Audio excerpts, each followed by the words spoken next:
പ്രിയപ്പെട്ട സുഹൃത്തെ നമസ്കാരം. ഇന്ന് ജൂൺ 27 ലേറ്റസ്റ്റ് കറണ്ട് അഫേഴ്സുമായി ജെഡിസ് കറണ്ട് അഫേഴ്സ്. വൺ ഡേ ഇന്റർനാഷണലിലെ തുടർച്ചയായി സെഞ്ചുറി നേടുന്ന ആദ്യത്തെ ഇന്ത്യൻ വനിതാ ക്രിക്കറ്റ് താരത്തിന്റെ പേര് DRDOയുടെ ലേറ്റസ്റ്റ് ആയിട്ട് നിർമ്മിച്ചിട്ടുള്ള MRMOCR എന്ന മീഡിയം റേഞ്ച് റോക്കറ്റ്. ഇത് ഏത് ഫോഴ്സിന് വേണ്ടി നിർമ്മിച്ചിട്ടുള്ളത്, അത് DRDOയുടെ ഏത് ലാബിലാണ് നിർമ്മിച്ചിട്ടുള്ളത്, കൂടാതെ സെൻട്രൽ ഇലക്ട്രോണിക്സ് ലിമിറ്റഡിന്റെ 50-ാം വാർഷികത്തിൽ എന്ത് ബഹുമതിയാണ് സെൻട്രൽ ഇലക്ട്രോണിക്സ് ലിമിറ്റഡിന് ലഭിച്ചിട്ടുള്ളത്, ഇത്തരത്തിലുള്ള ലേറ്റസ്റ്റ് വാർത്തയുമായിട്ടാണ് ജെഡിസ് കറണ്ട് അഫേഴ്സിന്റെ ഇന്നത്തെ കറണ്ട് അഫേഴ്സ്. നമുക്ക് ഇന്നത്തെ കറണ്ട് അഫേഴ്സിലേക്ക് പോകാം. 2024 ജൂൺ 26 ലോക്സഭാ സ്പീക്കറായി വീണ്ടും തിരഞ്ഞെടുക്കപ്പെട്ടത് ആരാണ്? ഓം ബിർള. 2024 ജൂൺ 26 അതായത് ഇന്നലെ 18ാമത്തെ ലോക്സഭയിലേക്കുള്ള സ്പീക്കറിനെ തിരഞ്ഞെടുത്തു. ഓം ബിർളയാണ് 18ാമത്തെ ലോക്സഭയിലെ സ്പീക്കർ. കേരളത്തിലെ കൊടിക്കുന്നിൽ സുരേഷ് ആയിരുന്നു എതിർ സ്ഥാനാർത്ഥി. ജൂൺ 26 ആയിരുന്നു ഇലക്ഷൻ. ഇതിൽ നാഷണൽ ഡെമോക്രാറ്റിക് അലയൻസിലെ ഓം ബിർള, കോട്ട എന്ന പാർലമെന്ററി കോൺസ്റ്റിറ്റ്യൂഷൻ വിജയിച്ചിട്ടുള്ള ഓം ബിർളയാണ് ഇപ്പോഴത്തെ 18ാമത്തെ ലോക്സഭയുടെ സ്പീക്കർ. അപ്പൊ കോട്ട എന്ന് പറയുന്ന സ്ഥലം വളരെ ഫേമസ് ആയിട്ടുള്ള സ്ഥലമാണ്. രാജസ്ഥാനിലെ കോട്ട എന്ന് പറയുമ്പോൾ എൻട്രൻസ് കോച്ചിങ് എവിടെയാണെന്ന് ചോദിച്ചാൽ അതിന് ഏറ്റവും ബെസ്റ്റ് ആയിട്ടുള്ള സ്ഥലം ഇന്ത്യയിൽ അത് രാജസ്ഥാനിലെ കോട്ടയാണ്. അത്രയും ഫേമസ് ആയിട്ടുള്ള ഒരു സ്ഥലമാണ് രാജസ്ഥാനിലെ കോട്ട. കോട്ടയിൽ നിന്നാണ് ഓം ബിർള ഇലക്റ്റഡ് ആയിട്ടുള്ളത്. ഇന്നലത്തെ കറണ്ട് അഫേഴ്സിലും ഇതിനെക്കുറിച്ചുണ്ടായിരുന്നു, അതായത് ആരെല്ലാമാണ് മത്സരിക്കുന്ന എന്നതിനെ കുറിച്ചുള്ള വിവരങ്ങൾ. വോയിസ് വോട്ടിലൂടെയാണ് ഓം ബിർള 18ാമത്തെ ലോക്സഭയിൽ സ്പീക്കർ ആയിട്ടുള്ളത്. ഇതിന്റെ മോഷൻ, ഈ ഒരു പ്രമേയം മുന്നോട്ട് വെച്ചിട്ടുള്ളത് പ്രൈം മിനിസ്റ്റർ നരേന്ദ്രമോദിയാണ്. ഇതിനെ പിന്തുണച്ചിട്ടുള്ളത് ഡിഫൻസ് മിനിസ്റ്റർ രാജ്നാഥ് സിംഗ്. ഇതിനു മുമ്പ് 1985 ബൽറാം ജാക്കർ ആണ് രണ്ടാമത്തെ പ്രാവശ്യം ഫുൾ ടേം എന്ന രീതിയിൽ ഒരു സ്പീക്കർ എന്ന സ്ഥാനം ലഭിക്കുന്നത്. ഇപ്പോൾ രണ്ടാമത്തെ വ്യക്തിയാണ് ഓം ബിർള, രണ്ടാമത്തെ പ്രാവശ്യം ഫുൾ ടേം ആയിട്ട് സ്പീക്കർ എന്ന സ്ഥാനം ലഭിക്കുന്ന വ്യക്തി. 2024 ജൂൺ 26 DRDO ഏത് പ്രതിരോധ സേനയ്ക്ക് വേണ്ടി medium range microwave obscurant chaff rocket കൈമാറി? നാവികസേന. ഇപ്പൊ നാവികസേനയ്ക്ക് വേണ്ടി MRMOCR എന്ന് പറയുന്ന medium range microwave obscurant chaff rocket കൈമാറി. ഈ ഒരു ചടങ്ങ് നടന്നിട്ടുള്ളത് ന്യൂഡൽഹിയിൽ വെച്ചാണ്. ഇന്ത്യൻ നേവിക്ക് DRDO defence research development organisation കൈമാറിയിട്ടുള്ളത്. ഈ ഒരു മൈക്രോവേവ് ഒബ്സ്ക്യൂറന്റ് ഷാഫ് ഇതൊരു പുതിയ ടെക്നോളജിയാണ്. ഈ ഒരു ടെക്നോളജി, ഇത്തരത്തിലുള്ള റോക്കറ്റ് നിർമ്മിച്ചിട്ടുള്ളത് DRDOയുടെ ജോധ്പൂരിലുള്ള ലാബിലാണ്. അതായത് DRDOക്ക് നിരവധി ലാബ്സ് ഉണ്ട്. ഇതിൽ രാജസ്ഥാനിലെ ജോധ്പൂരിലുള്ള ലാബിൽ വെച്ചാണ് medium range microwave obscurant chaff rocket നിർമ്മിച്ചിട്ടുള്ളത്. ഇതൊരു പുതിയ ടെക്നോളജിയാണ്. അതായത് ഏതെങ്കിലും ഒരു പ്ലാറ്റ്ഫോം അല്ലെങ്കിൽ ഏതെങ്കിലും ഷിപ്പുകൾ അതിനെ കവർ ചെയ്യുന്ന രീതിയിലുള്ള ഒരു മൈക്രോവേവ് ഷീൽഡ് ഈ റോക്കറ്റ് പുറപ്പെടുവിക്കും.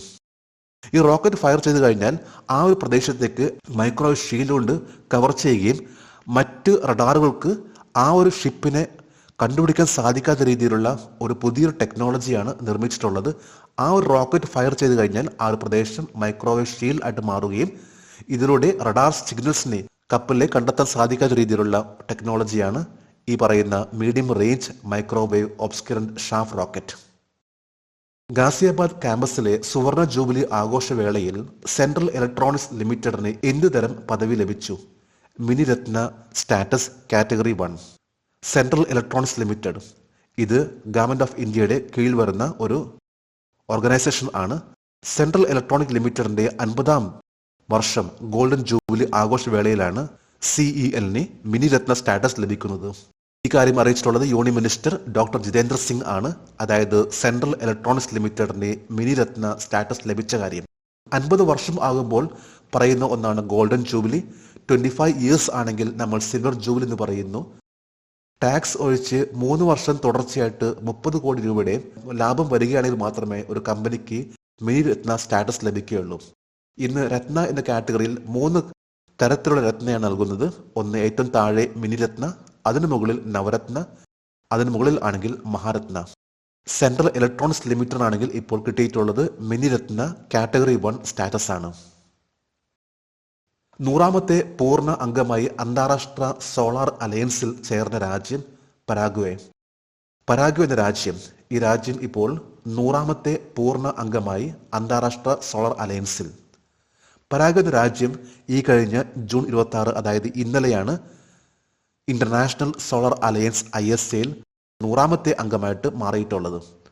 പരാഗ്വേയുടെ അംബാസഡർ ആയിട്ടുള്ള മിസ്റ്റർ ഫ്ലെമിംഗ് റോൾ ഡോററ്റ് ആണ് അവരുടെ ആ രാജ്യത്തിന്റെ സമ്മതപത്രം ഈ ഒരു അലയൻസിൽ, ഇന്റർനാഷണൽ സോളർ അലയൻസ് ജോയിൻ ചെയ്യുന്ന കാര്യം അറിയിച്ചിട്ടുള്ളത്.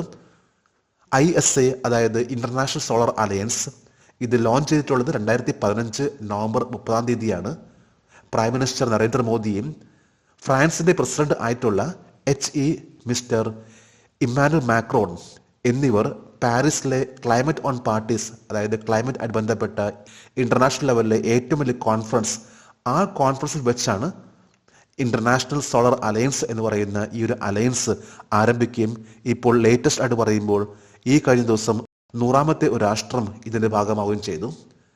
ISAയുടെ ഹെഡ്ക്വാർട്ടർ ആണ് ന്യൂഡൽഹി. ഏകദിനത്തിൽ തുടർച്ചയായി സെഞ്ചുറികൾ നേടിയ ഇന്ത്യൻ വനിതാ ക്രിക്കറ്റ് താരത്തിന്റെ പേര് സ്മൃതി മന്ദാന.